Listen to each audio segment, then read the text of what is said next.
Hi friends, welcome back to my channel. இன்றைக்கி நம்ம சேனலில் என்ன ரெசிபி பார்க்க போகிறோன்னா, ரொம்பவே டேஸ்டியாக, ஹெல்த்தியாக, ஈஸியாக ரவா கேக் வீட்டிலே எப்படி செய்கிறதுன்னு பார்க்கலாம் வாங்க.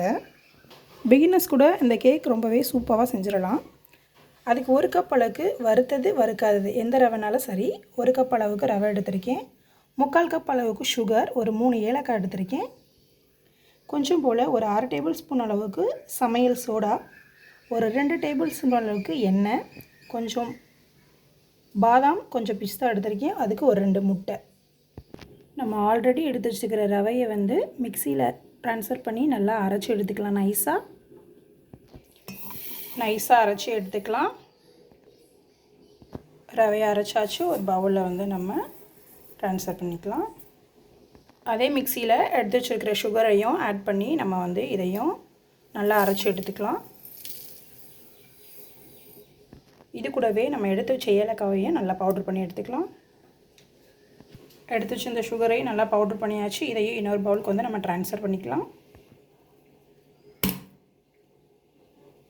அதே மிக்சியிலையே எடுத்து வச்சுருக்கிற 2 முட்டையுமே இதையுமே நல்லா பீட் பண்ணி எடுத்துக்கலாம்.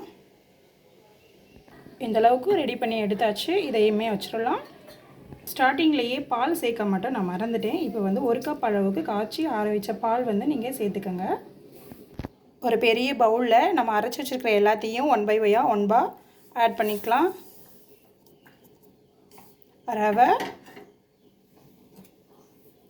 சுகர் ஆட் பண்ணிட்டு நல்லா மிக்ஸ் பண்ணி விட்டுடலாம்.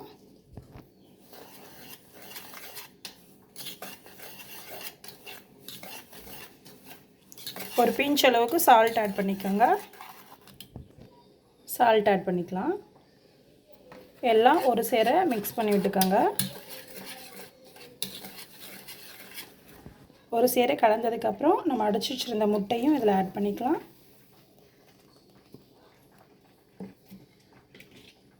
நல்லா மிக்ஸ் பண்ணிக்கோங்க.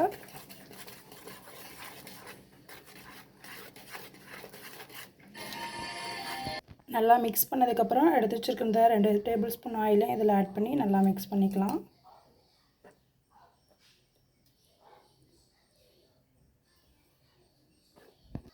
சமையல் சோடா ஆட் பண்ணிக்கலாம். மிக்ஸ் பண்ணதுக்கப்புறம் ஃபைனலாக பால் கொஞ்சம் கொஞ்சமாக ஆட் பண்ணி நம்ம மிக்ஸ் பண்ணிக்கலாம். ரொம்பவும் தண்ணியாக ஆகிடக்கூடாது. அவ்வளோதாங்க, மாவு கட்டி இல்லாமல் நல்லா மிக்ஸ் பண்ணி விட்டுட்டு ரெடி ஆகிடுச்சு. ஃபைனலாக கொஞ்சம் ஏலக்காய் பொடி நம்ம ஆட் பண்ணிக்கலாம்.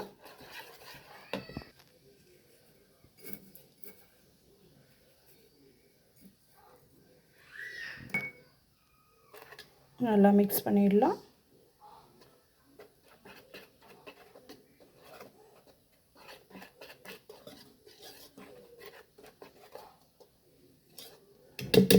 அவ்வளோதாங்க, மாவு ரெடி ஆகிடுச்சு. நம்ம இப்போ குக்கரில் தான் செய்ய போகிறோம். மேலே இருக்கிற விசில் மட்டும் எடுத்துகிட்டு ஒரு 10 நிமிஷம் ஃப்ரீ ஹீட் பண்ணி எடுத்துக்கலாம். இப்போ நான் கேக் செய்கிற ட்ரே தான் எடுத்துருக்கிறேன். ஒரு டேபிள் ஸ்பூன் அளவுக்கு நெய் ஆட் பண்ணி எல்லா இடத்துலையும் நல்லா மிக்ஸ் பண்ணி விட்டுருங்க. எல்லா இடத்துலையும் நல்லா கலந்து விட்டுட்டு இப்போ மாவை இதில் ஆட் பண்ணிக்கலாம்.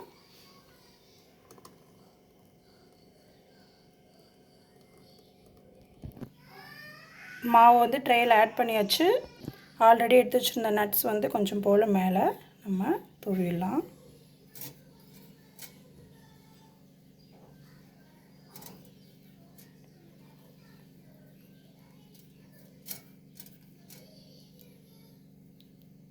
பத்து நிமிஷம் ப்ரீஹீட் பண்ணியாச்சு. இப்போ மாவு நம்ம இதில் வச்சிடலாம்.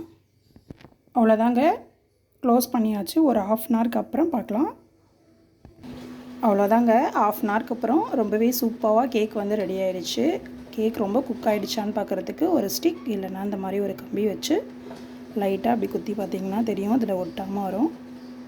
நல்லாவே குக் ஆகிடுச்சு. இப்போ நல்லா ஆற விட்டுட்டு நம்ம எப்படி வந்திருக்குன்னு பார்க்கலாம். அவ்வளோதாங்க, ரொம்பவே சூப்பராக ஈஸியாக ரவா கேக் வீட்டிலையே செஞ்சிட்டோம். ரொம்பவும் சாஃப்டாக இருக்குது. கட் பண்ணியாச்சு. இங்கே பாருங்கள் எவ்வளோ சூப்பராக இருக்குது, அவ்வளோ சாஃப்டாக இருக்குது. கண்டிப்பாக நீங்களும் ஸ்நாக்ஸுக்கு உங்கள் குழந்தைங்களுக்கு செஞ்சு கொடுங்க. ரொம்பவே என்ஜாய் பண்ணி சாப்பிடுவாங்க. இந்த ஒரு ரெசிபி உங்களுக்கு பிடிச்சிருந்துச்சுன்னா லைக் அண்ட் ஷேர் பண்ணுங்கள். மறந்துடாமல் சப்ஸ்கிரைப் பண்ணுங்கள். தேங்க்யூ.